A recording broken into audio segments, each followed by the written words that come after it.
Imagine an executive at a major Japanese corporation. He's cornered. Auditors just caught him red-handed, siphoning funds into a private account. If you're operating from a Western perspective, you probably know exactly what happens next. The company calls the police, detectives launch a criminal investigation, and he heads to prison. But in Japan, law enforcement is almost never called. The executive's badge is simply deactivated, his desk is cleared, and fired with absolute silence. To an outsider, letting a corporate thief walk away without charges looks highly suspicious. It reads like a cover-up or a glitch in the justice system. In reality, management is playing a high-stakes game of leverage. By bypassing the legal system, they are attempting to bypass the inevitable financial losses that come with it, prioritizing a path designed to claw back the stolen assets in total secrecy. This is a flowchart showing what happens the moment a company reports theft. When authorities step in, the criminal's assets are instantly frozen for the investigation. Those stolen corporate funds are now locked tight in a legal holding pattern, pushing the company to the back of the line. And the damage quickly spills out. Detectives audit department records, seize company hardware, and pull innocent coworkers into stressful interrogations. Then there is a cultural concept called sekken, the eyes of society. In Japan, public reputation carries immense material weight. If a major internal theft becomes public record, the fallout is swift. News of a corrupt manager drastically damages the brand, causing stock prices to drop and eroding trust with both clients and stakeholders. The damage even travels upward.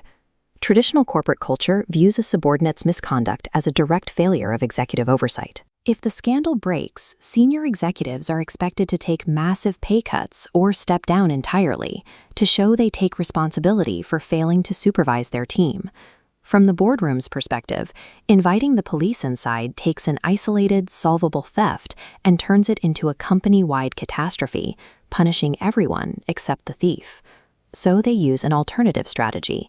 The company weaponizes the mere threat of a police investigation to create overwhelming negotiating leverage. Under normal circumstances, Japanese labor laws strongly protect employees. Firing someone is a notoriously difficult and lengthy process, but there is a specific legal exception for an employee caught red-handed committing a crime. It's called gokai muko, or punitive dismissal.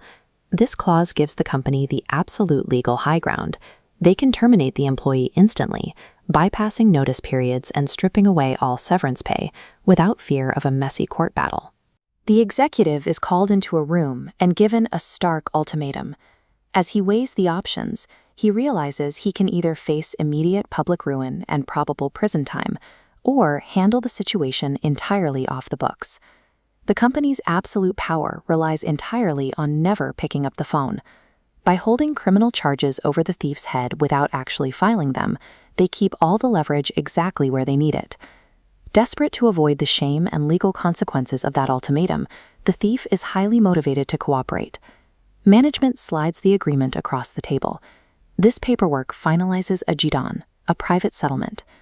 To keep the police out of it, the executive repays every yen stolen, forfeits his entire retirement bonus, and signs a quiet resignation. Operating entirely within the vacuum of a private settlement forces the thief to fund his own extraction, allowing the corporation to recover everything they lost. This process removes the corrupt executive from the organization immediately. There is no trial, no public scandal, and no investigative disruption to the workday. The rest of the staff avoids the trauma of a criminal inquiry, the executive board stays intact, and the company's brand remains completely untarnished in the public eye. This sits in direct contrast to the standard Western instinct, which heavily favors public retribution. In those systems, ensuring the offender is publicly humiliated and placed behind bars is often prioritized, even if it disrupts the business and costs them the stolen money. In Japanese corporate strategy, pursuing a public conviction at the expense of financial recovery is seen as prioritizing personal satisfaction over the stability of the firm. This model prioritizes the health of the institution. Under this strategy, the ultimate measure of justice is the complete restoration of the company's balance sheet and public standing.